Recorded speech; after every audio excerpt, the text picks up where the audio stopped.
কে দিল পিরিতের বেড়া লিচুর বাগানে, আরে কমলা বাগানে সই গো, কমলা বাগানে। ও মাই গড, সিরিয়াসলি প্রিন্সে এবার প্রধান নায়িকা হিসেবে থাকতে যাচ্ছে হালের ঢালের তাণ্ডব কাঁপানো নায়িকা, the one and only, the one and only, the king of king, the king of queen, the king of queen, the one and only সাবিলা নূর। এবার তাণ্ডবের নায়িকা পরিবর্তন, তাণ্ডবের নায়িকা অর্থাৎ মুরগি ডিম পাড়ার আগেই ডিম চুরি, অর্থাৎ তাণ্ডবে সরি প্রিন্সের নায়িকা চুরি হয়ে গেছে, তাসনিয়া ফারিন নয়, এবার প্রিন্সের নায়িকা কে কে সাবিলা নূর।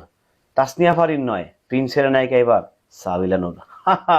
ব্যাপারটা কিন্তু পুরাই একটা সোয়াগ লেভেলে খেলে দিচ্ছে ভাইয়া। একের পর এক ধামাকা, একের পর এক ভার্সন, চেঞ্জ আর চেঞ্জ, দুর্দান্ত ভাবে চেঞ্জ, দুর্দান্ত ভাবে কাস্টিং এর চমক কিন্তু দেখিয়ে যাচ্ছে। তা ওয়ান অ্যান্ড অনলি আসন্ন ঈদ কাঁপাতে যাওয়া সিনেমা, রীতিমতো 100 কোটি প্লাস ব্যবসা করতে যাওয়া সিনেমা প্রিন্স। আমি 100 কোটি কেন বলছি, সেটা সিনেমা আসলেই বুঝবেন যে আমি 100 কোটি কেন বারবার বলতেছি, 300 কোটি মুখ শুনবো। এটা ওই রেঞ্জের সিনেমা, ওইটা ওই রেঞ্জের, ওই রেঞ্জারের সিনেমা, আর সেই জন্য আমি বারবার ওই অ্যামাউন্ট গুলো হচ্ছে ইয়ে করতেছি। যাই হোক, সেদিকে যেতে চাই না। প্রিন্সের নায়িকা হিসাবে কানা ঘোষা শোনা যাচ্ছে যে সাবিলা নূরকে প্রধান নায়িকা হিসাবে চুক্তিবদ্ধ করা হয়েছে। যদি প্রধান নায়িকা হিসেবে চুক্তিবদ্ধ করা হয়, আই অ্যাপ্রিশিয়েট দ্যাট, যে কারণ সাবিলা নূরের প্রতি অনেক সাকিবিয়ানরাই ক্রাশ, অনেকরাই হচ্ছে ব্যাপারটা বুঝতে পারছেন। তো সব মিলিয়ে আসলে এটা দারুণ ব্যাপার স্যাপার, একটা দারুণ কম্বিনেশন, একটা দারুণ কোলাবোরেশন হয়তো বা সাবিলা নূরের সঙ্গে হয়েছে প্রিন্স টিমের।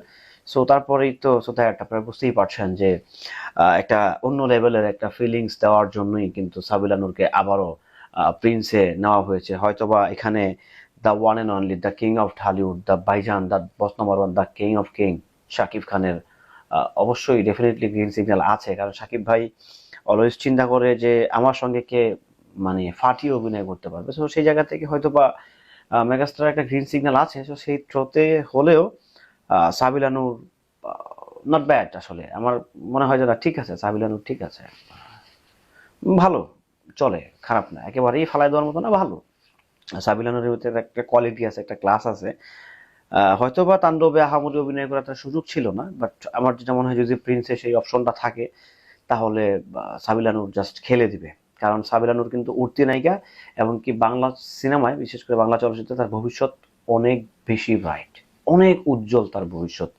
এটা আমি বলে দিলাম আগাম, দেখেন সাবিলা নূরের ভবিষ্যৎ অনেক উজ্জ্বল, অনেক অনেক বেশি উজ্জ্বল। উনি অনেকের সাথে কাজ করতে পারবে, ওই সেই মেধাটা, সেই সেই ক্যাপাবিলিটি, সেই কোয়ালিটি কিন্তু সাবিলা নূরের মধ্যে আছে, এটা আমার মনে হয়।